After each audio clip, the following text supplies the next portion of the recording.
June 24th, we have a new moon in the sign of Leo that packs a punch. The outer planets have all moved into aspect in fire and air signs, and they are connected to this new moon energy. It could bring some power struggles because Pluto opposes the new moon at the same time as we may feel like the wind is beneath our wings to move into some new area of expression around who we are, that Leo energy of being the center. So there's a lot to unpack with this new moon. If you enjoy the video, like and subscribe. It helps people find my content. So new moon in Leo. This new moon is extraordinary. It's in the first decan of Leo. Let's just start looking at what the energy of that might be. If you look at the tarot card associated with that first decan or 10 degrees of Leo where the new moon falls, it's the Five of Wands. Wands are fire energy.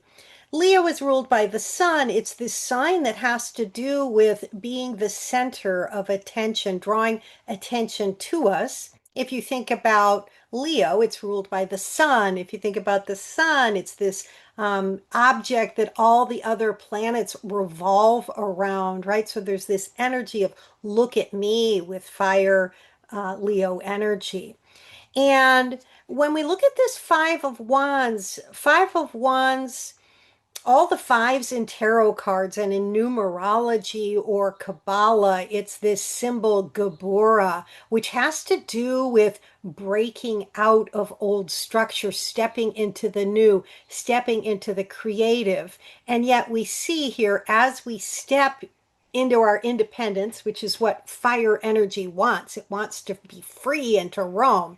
As we do that, sometimes we encounter strife or conflict with other people. Now, there's a quality of this card where it's not like some of the other more difficult cards in the tarot. It doesn't feel as though something is being destroyed. It could be seen as a playful battle, for example, among five young men, right? So trying to test one's mettle, maybe put oneself out there a little bit and understand how one breaks out into one's own independent thought. And then I looked at the Sabian symbol, which I don't usually do for the degree where the new moon is, because it does pack such a punch.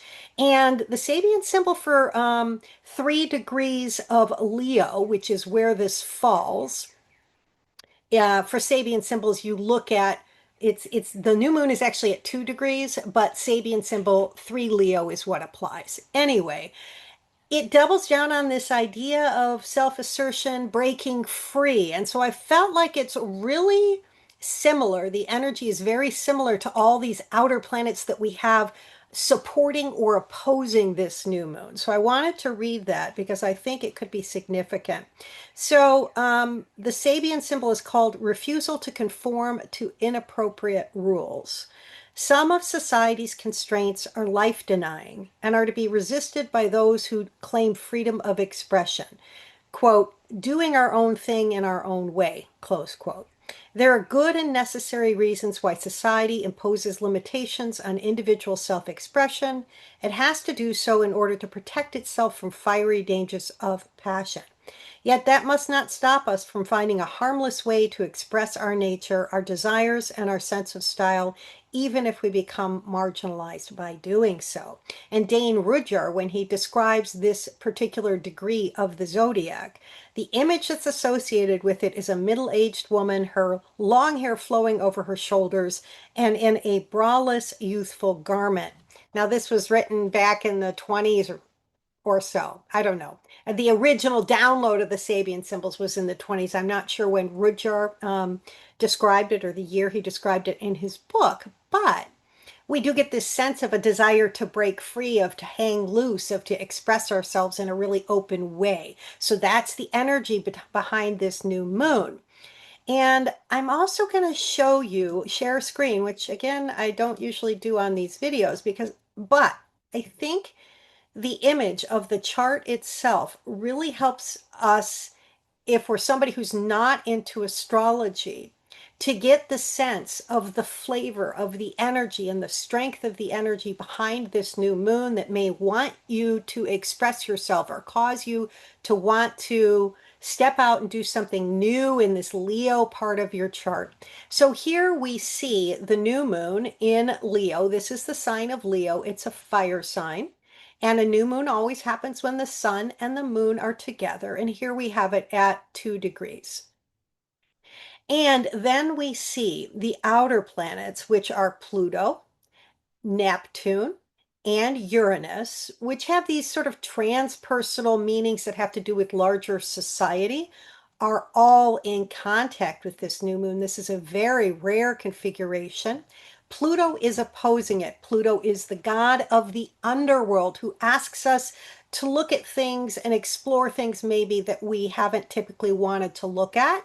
And also when he's in opposition to other planets, Pluto can have to do with power. So there may be a way in which, as we express ourselves in the Leo part of our chart, we come up against some question of oppression or somebody opposing us and trying to stop us from doing that.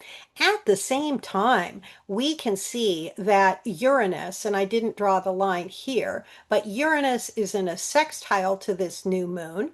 And Uranus, a sextile is this nice flowing supportive energy. Uranus is the planet of liberation, a desire to break free, the lightning bolt that comes out of nowhere. And so sometimes Uranus context can bring events or our own actions that appear out of the blue for us to do something. So with Uranus supporting that new moon energy, we could find ourselves just like being like, I can't take it anymore. I'm just going to do the thing I want to do. Again, in that Leo part of our chart. And then we also have Saturn and Neptune in a nice flowing uh, uh, trine energy, a trine happens when planets are 4 houses away. And a trine energy is this supportive energy, again, that's supporting this new moon, maybe asking it to take some action. What's interesting is Saturn and Neptune are in Aries, a fire sign ruled by the god of war, Mars. And Saturn in Aries can sometimes do things impulsively.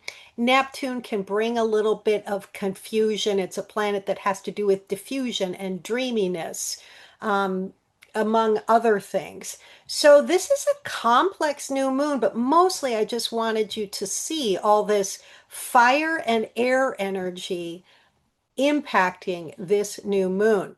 The last thing I'll mention is we had a great conjunction. That means when when Jupiter and Saturn come together in the sky every 20 years, it's called the Great Conjunction and is sort of the signal of a new 20-year period of development. And that great conjunction happened right here at 0 degrees Aries, 0 degrees Aquarius.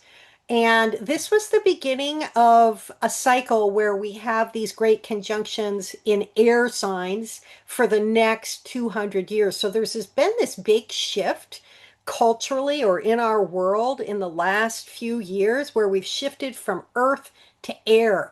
And so there's just a lot of energy in this full moon chart, this new moon chart that may be giving us a signal or our first taste of the impact of all of these outer planets moving into fire and air. And so some big shifts happening in our world and also in our personal life around fire and air energy. Fire is this energy, again, as I said earlier, that wants to break free. It wants to be independent. It's about motivation. It's about inspiration. And air is about communication. So something has really begun to speed up for all of us in all of our worlds around how we communicate. And we can expect pretty big shifts happening in our world right now. We see this even in the mundane world as things appear to be shifting very rapidly around things like artificial intelligence, and just the speed at which we are communicating with each other. Also, of course, some confusion around communication because of that Neptune energy.